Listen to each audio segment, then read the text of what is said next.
भूख तो तुम्हारी रोटी से ही मिटेगी, तो कम से कम अपने जमीर को मत बिकने दीजिए, सच्चाई दिखाइए देश को।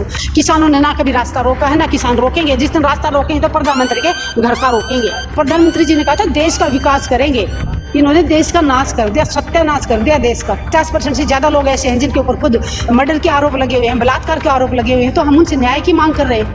पढ़ोगे लिखोगे तो आप सवाल करोगे, आप अपने अधिकारों को जान पाओगे, आप अपने हकों को जान पाओगे। चुनाव ही क्यों करवा रहे हो? जनता का पैसा लाखों करोड़ों रुपए चुनाव के ऊपर, चुनाव प्रचार में क्यों खर्च कर रहे हो? वोट चोरी देखिए, अकेले राहुल गांधी की लड़ाई नहीं है, हर वोटर की लड़ाई है जो वोट डालता है। तो सीधे सीधे बोलो ना कि हम तानाशाह हैं। विभाग ले लो, कोई संगठन ले लो, सब लोग इनसे खुश नहीं है, तो फिर जीत कैसे रहे? कुछ 1-2% लोग अभी भी बचे हुए हैं, उनको अंधभगत कहें या फिर शायद उनको अपना दिमाग इस्तेमाल नहीं करते वो लोग। आज तो एक व्यापार बना लिया, कोई ज्यादा पैसे देता है तो उसकी न्यूज दिखा देते हैं, उसकी वाई करते हैं। अडानी अंबानी ने जो चैनल खरीद रखे हैं, तो अडानी अंबानी के खिलाफ तो एक शब्द नहीं बोलेंगे।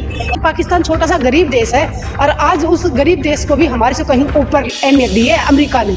ये ट्रम्प सरकार, ये आपके दोस्त है ना प्रधानमंत्री जी से पूछना चाहूंगी, आपके दोस्त ने क्या दिया? भारतीयों को बेड़ियां लगा लगा के आपके देश में छोड़ के गए, जहाज भर भर के। सरकार जो कहती है उस पर हम किसी भी बात पे भरोसा नहीं करते, खासकर मोदी के भाषणों पे तो बिल्कुल नहीं करते। 1% भी भरोसा नहीं रहा। रामलीला मैदान से कहा था 2014 पहली कलम से किसानों के कर्जे माफ करूंगा, आज तक किसानों के कर्जे माफ नहीं किए। उद्योगपतियों को करोड़ों कर्जा कैसे माफ करते, तब इनके पास पैसा कहाँ से आता है? अब खुद के लिए प्रधानमंत्री जी हजारों करोड़ का जहाज बनवाते हैं, तब कहाँ से आता है? बचाएं किससे? सत्ता में बैठे लोग बलात्कार करते हैं और फिर उनको अब बचा लेती है कि अगर ये विधानसभा में जाएगा तो अपने क्षेत्र के विकास के लिए आवाज उठाएगा, ये बहन बेटियों की सुरक्षा की आवाज उठाएगा, ये किसानों के मुद्दों की आवाज उठाएगा विधानसभा में। उस इंसान को वोट दो ना, जब चारों तरफ से हर राज्यों से अच्छे लोगों को चुन चुन के साफ सुथरा चरित्र देखो। एक ही कमरे का एड्रेस देके, एक ही घर का एड्रेस देके 80 वोटर एक घर में बनाए हुए हैं, और कई घरों का एड्रेस तो जीरो एड्रेस है।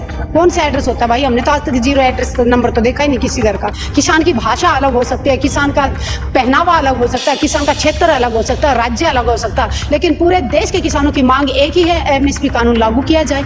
ना हिंदू बनो, ना मुसलमान बनो, ना हिंदू बनो, ना मुसलमान बनो, ना क्षेत्र में बटो, ना भाषा में बटो, हम सब भारतवासी हैं, भारतवासी बन के रहो।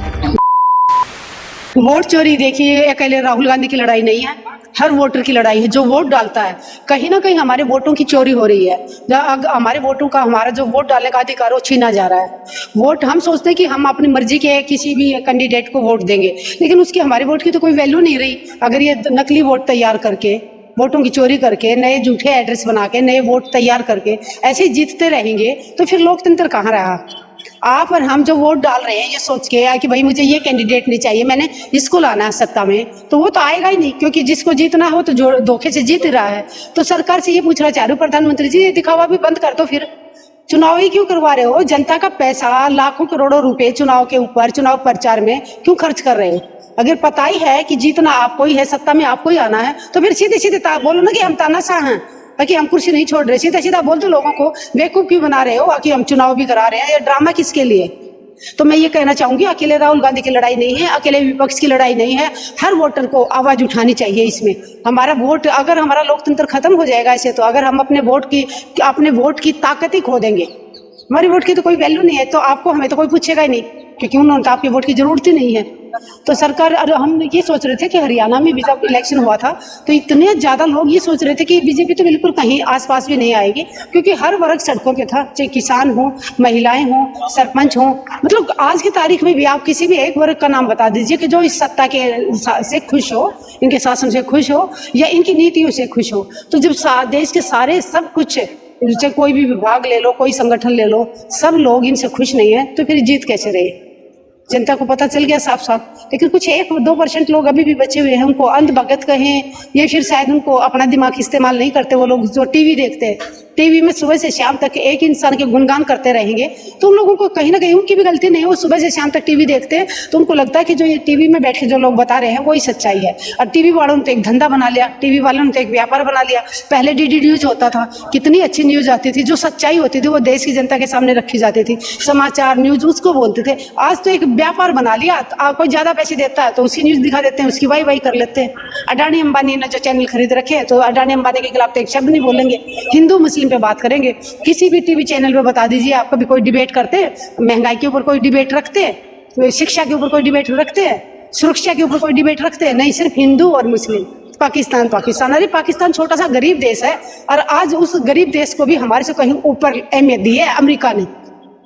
उनके वहाँ के चीफ को बुला रहे हैं, हमारे को किसी की जात नहीं पूछ रहे, और हमारे वाले हमेशा वहाँ जा जाके नारे लगाते थे अब की बार ट्रम्प सरकार। ले लिया, क्या दिया ट्रम्प ने इनको? हमारे बच्चों को, हमारे वहां पढ़ने गए हुए बच्चों को हथकड़ी लगा लगा के ये ट्रम्प सरकार, ये आपके दोस्त है ना प्रधानमंत्री जी से पूछना चाहूंगी आपके दोस्त ने क्या दिया? भारतीयों को बेड़ियां लगा लगा के आपके देश में छोड़ के गए, जहाज भर भर के, टैरिफ दी है 50-25% है, तो दे क्या रहे हैं देश को? और अभी और दूसरा युद्ध, कि मैंने युद्ध रुकवाया 25-30 बार बोल चुके, लेकिन हमारे प्रधानमंत्री का मुंह नहीं खुल रहा। क्यों डरते हैं? हमें समझ नहीं आ रहा प्रधानमंत्री डरते क्यों राष्ट्रपति से इतना? अमेरिका के राष्ट्रपति से डर किस बात का है प्रधानमंत्री जी? देश की जनता को तो बताइए। एक मजबूत भारत देश और उसका मुखिया से डर डर के रह रहा है, क्यों नहीं मुंह खोल रहे? ये क्यों नहीं खुल के बोलते कि अमेरिका के राष्ट्रपति झूठ बोल रहे हैं? सरकार जो कहती है उस पर हम किसी भी बात पे भरोसा नहीं करते, खासकर मोदी के भाषणों पे तो बिल्कुल नहीं करते, 1% भी भरोसा नहीं रहा। अब तो कभी वो जिंदगी में सच भी बोलेंगे ना, तब भी जनता भरोसा नहीं करेगी, क्योंकि आज तक इन्होंने जितने भी वादे किए हैं, जो भी बोला है ना, उसका उल्टा ही हुआ है। चाहे आप बात किसानों की कर लो, किसानों को कहा था कि पहली कलम से, रामलीला मैदान से कहा था 2014 पहली कलम से किसानों के कर्जे माफ करूंगा। आज तक किसानों के कर्जे माफ नहीं किए। बोलते थे इनकी आमदनी दुगनी करूंगा, लागत दुगनी कर दी, डीजल का भाव बढ़ा के, खाद का भाव बढ़ा के, बीज का भाव बढ़ा के। तो ये जो कहते हैं उसका उल्टा करते हैं। प्रधानमंत्री जी ने कहा था देश का विकास करेंगे, इन्होंने देश का नाश कर दिया, सत्यानाश कर दिया देश का। शिक्षा का हालात देखिए देश की, सरकारी स्कूल सारे बंद कर रहे हैं ये लोग, प्राइवेटों की फीस गरीब आदमी, मजदूर आदमी नहीं दे पाएगा, तो ये गरीबों के परिवारों के बच्चों को अनपढ़ रखना चाहते हैं। पढ़ोगे लिखोगे तो आप सवाल करोगे, आप अपने अधिकारों को जान पाओगे, आप अपने हकों को जान पाओगे। और सत्ता में बैठे लोगों को तकलीफ होती है अगर कोई उनके आंखों में आंख डाल के उनसे कोई सवाल करे।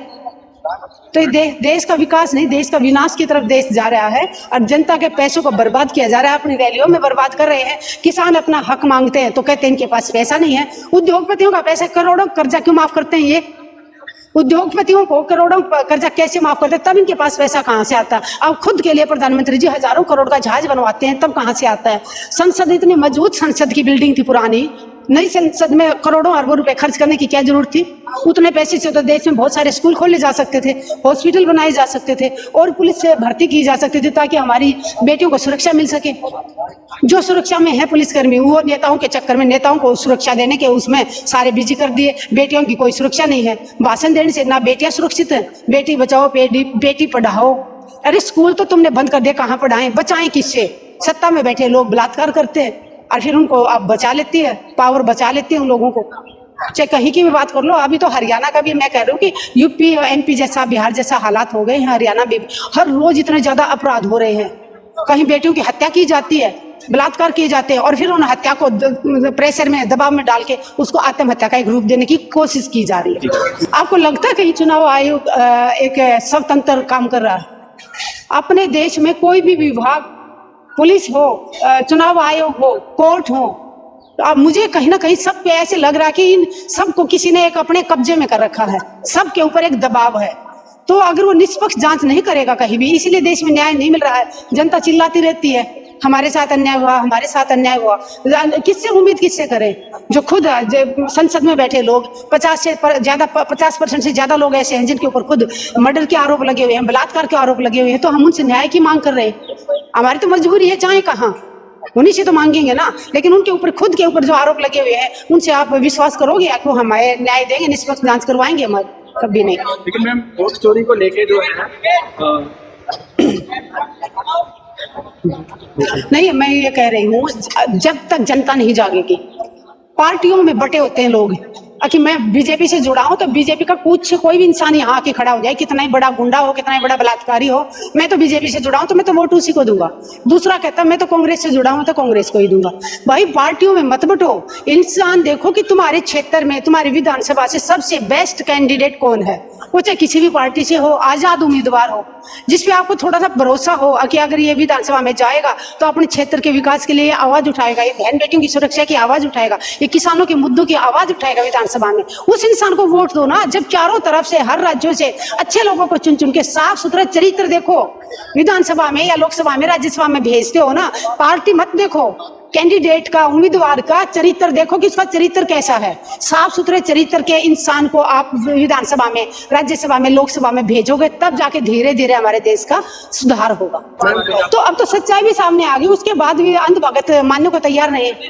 सच्चाई सामने आ गई कि एक ही कमरे का एड्रेस देके, एक ही घर का एड्रेस देके 80 वोटर एक घर में बनाए हुए हैं, और कई घरों का एड्रेस तो जीरो एड्रेस है।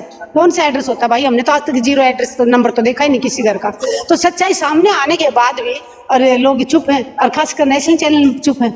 नेशनल चैनलों की मैं कहती हूँ कि उनका जमीर मर चुका है। उनको अरे कितनी रोटी खाएंगे आप? 2 ही तो रोटी की भूख होगी ना। ये है कि तुम स्टील की थाली की जगह तुम चांदी की थाली में रख के खा लोगे। भूख तो तुम्हारी रोटी से ही मिटेगी। तो कम से कम अपने जमीर को मत बिकने दीजिए, सच्चाई दिखाइए देश को। अगर नेशनल चैनल एक दिन के लिए भी पूरा दिन सुबह से शाम तक सच्चाई दिखा देना, देश के हालात सुधर जाएंगे। सरकार उद्योगपतियों के कब्जे में है। आज जो सत्ता में बैठे लोग हैं, उनको कुर्सी में बिठाने के लिए लाने वाले सिर्फ उद्योगपति हैं, चाहे अडानी हो, अंबानी हो। तो सरकार सिर्फ उनके फायदे के लिए सोच रही है कि और किसी के, किसानों की, जवानों की बात नहीं करेगी सरकार। हाँ, कहने के भाषण में तो मोदी जी हमेशा बड़ी बड़ी बातें करते हैं, मेरे किसान भाइयों, मेरी बहनों। प्रधानमंत्री जी, भाषण से पेट नहीं भरता। किसानों को न्याय दीजिए। किसानों से जो वादे किए थे आज तक वो पूरे नहीं किए हैं, किसानों के वादे पूरे कीजिए। और आज आपने जंतर मंतर में देखा होगा कि कितने हजारों की संख्या में किसान आए हुए थे, पूरे देश के कोने कोने से आए हुए थे। और प्रधानमंत्री जी ने जब 2020 और 21 वाला आंदोलन हुआ था, कृषि कानून वापस ले लिए थे, और MSP की गारंटी कानून की वादा प्रधानमंत्री ने किया था कि मैं पूरा करूंगा। तो अभी 3-4 साल हो गए, अभी भी पूरा नहीं किया है। तो मजबूरन किसानों को यहाँ आना पड़ा। किसान सड़कों पे आके खुश नहीं है। तो प्रधानमंत्री जी से यही अपील करती हूँ कि जितना जल्दी हो सके ये करें, नहीं तो मजबूर मत करें किसानों को दोबारा सड़कों पे उतरने के लिए। फिर आप लोगों को मौका मिल जाएगा किसानों को बदनाम करने के लिए, ये कहने के लिए और कि किसानों ने दिल्ली घेर ली।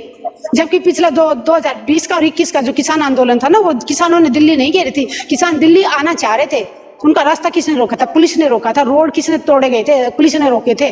तो कटीले तार पुलिस ने किले, वहां रोडों पे किले गाड़ी थी, पुलिस ने गाड़ी थी।